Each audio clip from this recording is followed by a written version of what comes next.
The scene is peaceful. Ava Najafi quietly crochets, her surroundings homey and warm. But that doesn't extend far. Out the window is a barren prison yard. Ava pleaded guilty to manslaughter in 2024 for a crime she committed at the age of 17. I got a 12 to 14 year sentence. Since I was under 21 at the age of my crime, I have the chances of pre-release 5 years before my bottom. Reading a room away is Luknali Duranville. Books are her escape because her view is the same. She was sentenced in 2023, convicted of attempted murder and arson. We meet both inside a specialized prison unit, the Peace Unit at MCI Framingham. This is the oldest women's prison in the nation, but State Corrections Commissioner Sean Jenkins says their approach is new. We're targeting 18 to 29-year-old females that are in our custody here in Framingham. It's really about community. The acronym PEACE stands for Progressing Every Day and Changing in Every Way. There's the library, a gym, a kitchen, and living room area, a very different environment from the general housing unit. It's loud. You could hear things you don't want to hear. You can't avoid certain things in the unit.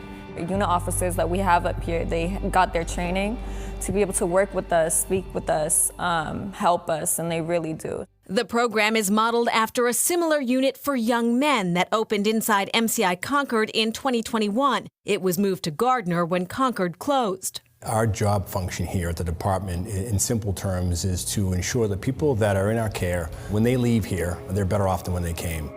In 2018, Massachusetts passed 2 landmark criminal justice reform laws. Since then, tens of millions of dollars have been invested into community supports, treatment programs, and reentry services.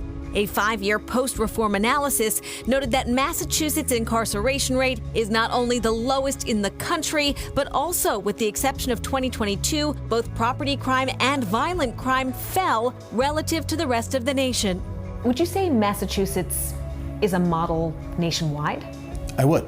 Andrew Peck is the Undersecretary of Criminal Justice for the state's Executive Office of Public Safety and Security. He says the answer to less crime, fewer repeat offenders, and lower costs is not simply locking people up.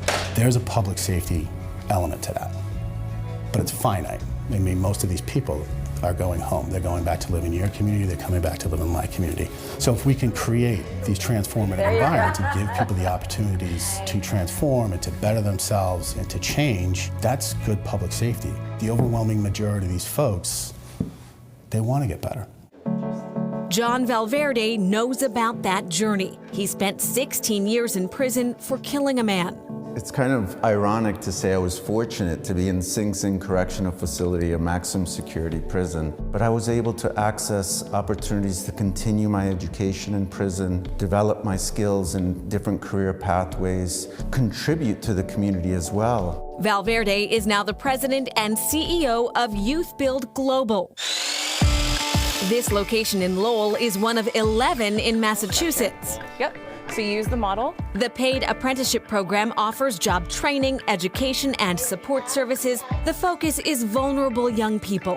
A young person who's between the ages of 16 to 24 are at a critical point in their lives, in their brain development, their identity development, and they're at a critical point where, if addressed and supported, they can completely transform their lives. And help to transform their communities. So you'd measure from up there. All participants learn the construction trade. In Westford, they're helping Habitat for Humanity convert an historic farmhouse into affordable housing units. Ariana Pacheco is 17 with a young son. She says before Youth Build, her life seemed to be on pause. I was at home doing nothing with my life, on the phone all day, eating my life away. So if it wasn't for Youth Build, I don't even know where I'll be right now, honestly. Calvin Delgado, who dropped out of high school, is now working full-time, surpassing the goals he set out with. I wanted to get my education and get like a GED or, the diploma, and I wanted to make my mom proud, so I have no clue what I would be without Youth Build. Undersecretary Peck says it's programs like this and others that are needed. We really need to focus on the social determinants: education, employment, housing, healthcare, and if we can invest more in those social determinants, the more successful we'll be, the safer communities will be, the healthier they'll be.